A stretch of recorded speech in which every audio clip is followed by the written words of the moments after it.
berangkat dari sebuah pertanyaan, apa sih perbedaan antara filsafat analitik dan filsafat bahasa?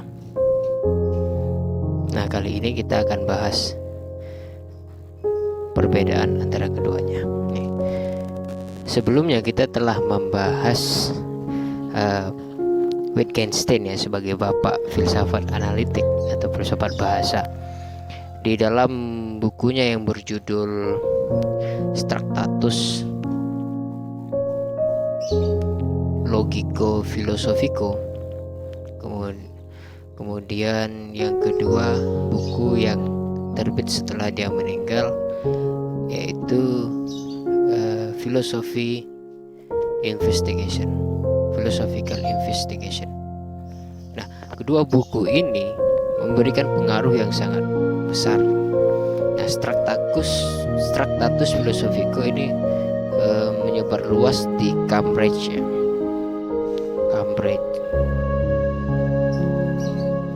Seperti perkembangannya nanti itu mempengaruhi sahabat-sahabatnya yang ada di Cambridge,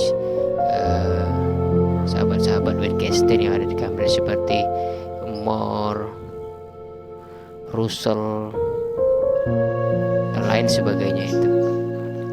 Namun philosophical investigation ini akan besar pengaruhnya di Oxford. Tokoh-tokohnya itu seperti Albert Crail, Austin dan lain sebagainya. Nah, apa sih perbedaan antara kedua ini? Meskipun Wittgenstein telah memberi klarifikasi bahwa bahwa bahasa itu tidak bisa dibatasi dengan logika positivistik, karena resiko membatasi itu adalah akhirnya pembicaraan metafisika itu tidak bisa dibahas oleh bahasa gitu. Namun filsafat bahasa yang dikembangkan oleh Wittgenstein dalam Tractatus Logico Philosophico itu tidak berakhir setelah diklarifikasi dalam buku keduanya gitu. Justru semakin berkembang sesuai dengan konteks dan kebutuhan masyarakat ketika itu. Karena di Cambridge itu berhadapan dengan idealisme sebagaimana ambisi More dan Russell ingin menghancurkan idealisme itu, sehingga pembicaraan metafisika, etika, estetika dan lain sebagainya itu tidak menjadi bermakna ketika dibahas di dalam filsafat analitik. Nah, apa sih? Ya, ini sekilas tentang latar belakang kenapa filsafat analitik dan filsafat bahasa itu menjadi berbeda begitu ya. Nah, berawal dari dua buku yang ditulis oleh Wittgenstein. Apa itu filsafat analitik? Filsafat analitik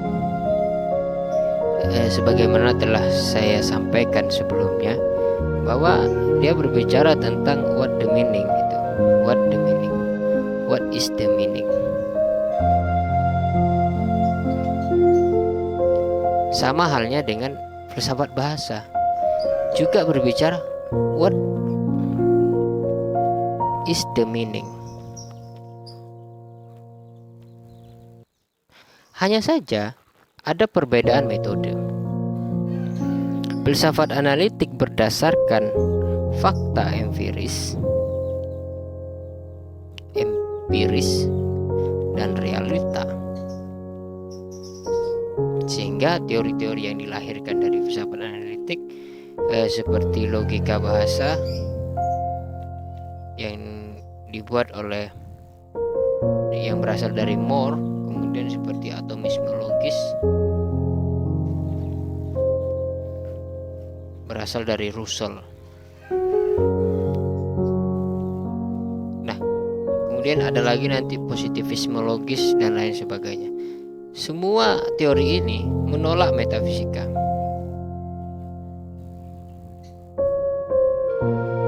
dia bukan menolak kebenaran tentang metafisika, tapi menolak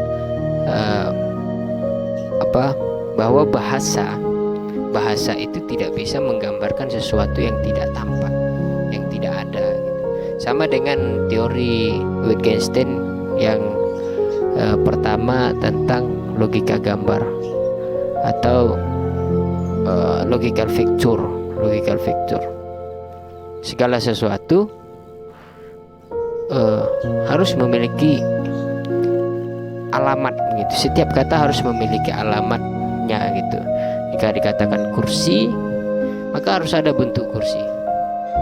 Tidak ada kata yang tidak memiliki alamat gitu. Nah, sehingga yang dikatakan oleh Wittgenstein, bahasa itu seperti cermin gitu. Dia hanya memantulkan apa yang tampak gitu. Nah, sementara di dalam filsafat bahasa, what is the meaning? Sama dengan filsafat analitik, what is the meaning? Dia mempertanyakan apa sih maksudnya. Namun ada perbedaan metodologi gitu. Perbedaan metodologi. Filsafat bahasa dia berbicara tentang aturan bahasa, sebagaimana yang dikembangkan di dalam filosofi investigation. Setiap bahasa memiliki aturan,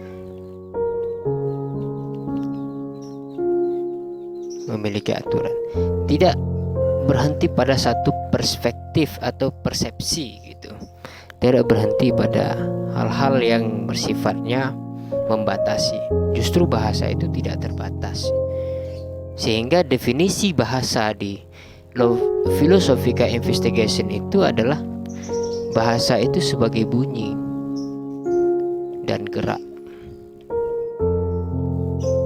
Berbeda dengan Tractatus Logico-Philosophico, bahwa bahasa itu seperti cermin. Bahasa itu seperti cermin.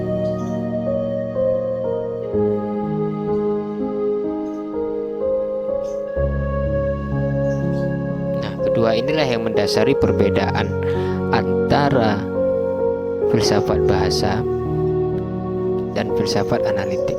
Analitik menganggap bahasa itu seperti cermin. Dia hanya akan memantulkan apa yang ada di depannya, memantulkan bayang yang ada di depannya. Dan itu persis seperti bahasa. Bahasa pasti memiliki alamatnya. Jika suatu bahasa tidak memiliki alamat, seperti metafisika, ketika kita berbicara Tuhan, berbicara baik, buruk, dan lain sebagainya, tidak memiliki alamat, maka itu dikatakan bahasa yang tidak bermakna. Bukan menolak bahasa itu, tapi dikatakan bahasa yang tidak bermakna. Bahasa yang tidak bermakna artinya bahasa yang tidak bisa digunakan gitu. Sementara philosophical investigation memaknai bahasa itu seperti bunyi dan gerak. Bunyi, bahkan diam sekalipun adalah bunyi. Diam adalah gerak. Hening, tidak ada apa-apa adalah bahasa gitu. Gerak diam itu juga bahasa. Kenapa begitu? Karena setiap sesuatu itu memiliki maknanya. Setiap sesuatu makna. Batu hitam yang diam itu sedang berbahasa. Bahasanya diam. Dia tidak menuturkan apa-apa, tapi dia hanya tampil di muka bumi sebagai benda yang ikut andil. Karena dunia ini adalah bahasa. Prinsipnya sama, dunia adalah bahasa. Hanya saja di sini menyebutkan dunia sebagai bahasa, tapi memiliki batasan-batasan. Ada bagian-bagian yang tidak terdapat di dalam dunia, seperti yang telah dibahas sebelumnya. Seperti Tuhan itu dianggap bukan bagian dari dunia ini, karena dia tidak memiliki bentuk dan tidak memiliki alamat. Kata ini tidak memiliki alamat. Saya kira itu yang dapat sebagai ini ya, pengantar. Sebenarnya seharusnya ini disampaikan sebelumnya, tapi ya sudah begitu. Sebelum nanti masuk kepada pembahasan filsafat analitik yang disebut sebagai filsafat bahasa juga, atau ordinary language ya, filsafat bahasa biasa. Sementara filsafat analitik ini disebut analitik filosofi. Kalau filsafat bahasa language filosofi gitu ya. Perbedaannya hanya di situ. Analitik perbedaannya dia memiliki berdasarkan empiris, atomisme dan lain sebagainya. Definisinya bahasa sebagai cermin memantulkan realita. Sementara di sini bahasa itu bunyi dan gerak gitu. Segala sesuatu yang berbunyi dan bergerak. Bahkan bunyi yang paling sunyi sekalipun itu adalah bahasa, gerak yang diam sekalipun itu adalah gerak. Jadi segala sesuatu yang hadir di muka bumi yang memberi pengaruh sekecil apapun itu adalah bahasa. Karena dunia ini adalah bahasa. Baik yang tampak yang tidak tampak, selagi dia bisa dibahasakan, maka dia termasuk pembahasan filsafat bahasa, dan dia memiliki makna. Dia memiliki mana? Dia memiliki meaning gitu.